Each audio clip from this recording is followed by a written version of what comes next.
The Audacity to Persevere Against the Odds by Jarvis McGee's. My journey up to this point has not been without its share of pitfalls and tumultuous events. However, I refused to give up and relinquish my purpose to chance. Me arriving at this milestone in my life just exemplifies the audacity of the occasion. This journey was all part of my charge to become my authentic self and thrive on the strength of my resilience. Yes, I had the gall to do it on my terms. As I stand here today, my achievements have temerity in the light of challenges and life coming full circle to this point. The great I am has led me to the crux of greatness as I embark on my next mission to impact and influence our world with genuine love and desire to be the change we all want to see.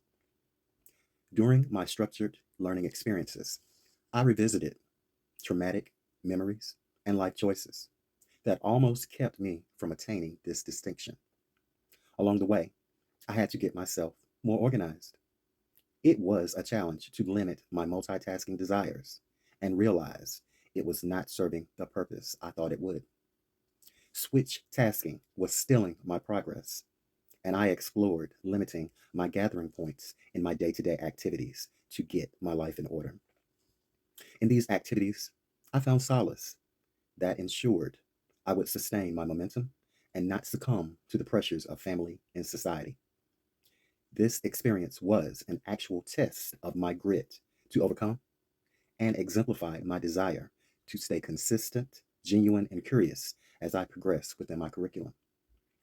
As Walsh stated in the seven characteristics of great leaders create and articulate a clear vision. Call me eyes wide shut. I dialed in because my very existence needed my unclouded and unfiltered attention to complete this journey. You see, I was drawing inspiration from my innate God given mindset that came along with me when I entered the physical realm back in December of 1973. My mindset of deep rooted beliefs hinged somewhat on biodiversity. During my childhood, I encountered a scarcity mindset. Over time, I have understood the significance of shifting this mindset to one of abundance. I have also learned the importance of not comparing myself to others. Instead, I prioritize meaningful connections and surround myself with like minded individuals who inspire and motivate me to pursue my purpose and maintain my faith. This shift opened the door for me to draw from the tacit leadership influence I gained from my relationships. I remember how my grandmother and her sisters used to cackle over the men in my family. These strong women greatly appealed to my pathos, ethos, and logos, and I had no idea at the time. Their lessons on life further fueled my aim to be the best version of myself at all times, even in the face of adversity. Without this impromptu tutelage, I would not be at this defining moment. I sincerely appreciated the opportunity to express my true self during my formative years under their watchful eyes of love. Their ability to shield me from the ravages of toxic masculinity cleared the path for developing a caring, intuitive soul that empathizes with those less fortunate due to unfortunate circumstances.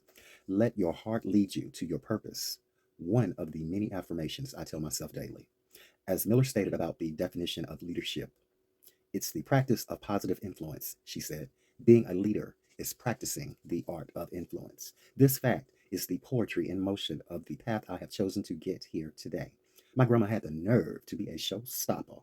This trait she passed along made me always take accountability for myself throughout life. Her impact highlighted the enduring qualities that helped me overcome the obstacles I faced or had to get through during this journey. Additionally, I pulled from significant figures from the past whose achievements fueled my desire to persevere in times of trouble. I looked to the great Nelson Mandela and Dr. Martin Luther King Jr. for inspiration when I had to choose between studying and hanging out with family members. These gentlemen worked tirelessly in the capacities they excelled in to leave an undeniable impact on the world with their actions. The audacity of hope pairs well with the audacity of action. This realization also provides credence to my emotional intelligence and awareness of my emotions and those around me.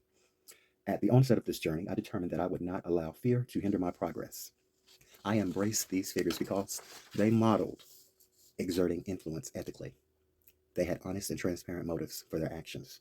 And thankfully, these traits allowed me to soar beyond my environmental constraints to higher heights of achievement. The audacity of my refusal to quit brought me to my mountaintop plateau here on this commencement stage. From this day forward, I have new avenues to explore and impart to society. With these accomplishments, I can continue transforming the world, which is the change I want to see.